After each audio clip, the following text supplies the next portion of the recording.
এবার আসি একটা গুরুত্বপূর্ণ জিনিসে যে কি করবেন না। খালি পায়ে একদম হাঁটবেন না। সে ঘরের ভেতরেই হোক আর বাইরেই হোক। আর একদম গরম জল দিয়ে পা ধোয়া একদমই দরকার নেই। গরম জল দিয়ে পা ধোয়ারই দরকার নেই। কারণ পায়ের সেনসেশন কমে গেলে বুঝতে পারবেন না অ্যাকচুয়ালি কতটা গরম। পা পুড়ে যেতে পারে। আর শীতকালে যে ওই চুলার আগুন বা বিভিন্ন জায়গায় আগুন সেকা হয় সেই ঠান্ডা লাগা থেকে বাঁচার জন্য, সেগুলো একদম করা যাবে না। আগুনের ধারে কাছে ওইভাবে গিয়ে সেঁকবেন না। কারণ আমরা অনেক পেশেন্ট দেখি এরকম সেঁকতে গিয়ে ফোস্কা পড়ে গেছে, টাচ হয়েছে বুঝতে পারেনি, সেখান থেকে ঘা শুরু হয়েছে। আর ধুলোবালি, ময়লা জায়গায় হাঁটবেন না। আর ধুলোবালিতে বাই চান্স যদি যেতে হয়, পাকে ওয়েল প্রটেক্টেড ভাবে যাবেন যাতে ধুলোবালি না লাগে। তারপরে এই ক্রস লেগ সিটিং মানে পা গুটিয়ে বসা বা ভাঁজ করে বসা যাবে না। তাতেও কিন্তু পায়ের রক্ত চলাচল ব্যাহত হতে পারে অনেকক্ষণ বসলে। পা সোজা রেখে বসতে হবে।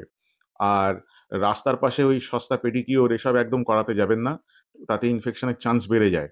আর পা ধোয়ার সময় আবার খুব বেশি ঘষাঘষি করা বা ওই যে অনেকে একরকম পাথর ইউজ করেন মনে হয় পিউমিক স্টোন, সেইগুলো দিয়ে ঘষাঘষি করে পায়ের তলা ওরকম মানে এক্সফোলিয়েট করে ওইভাবে ধুতে যাবেন না।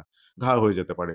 আর জুতো কিন্তু একদমই টাইট ইউজ করবেন না। একটু লুজ মানে বড় টো বক্স মানে পায়ের পাতার জন্য যাতে জায়গা থাকে, বাতাস যাতে ভালো জুতোর মধ্যে ঢুকতে পারে সেরকম জুতো ইউজ করবেন।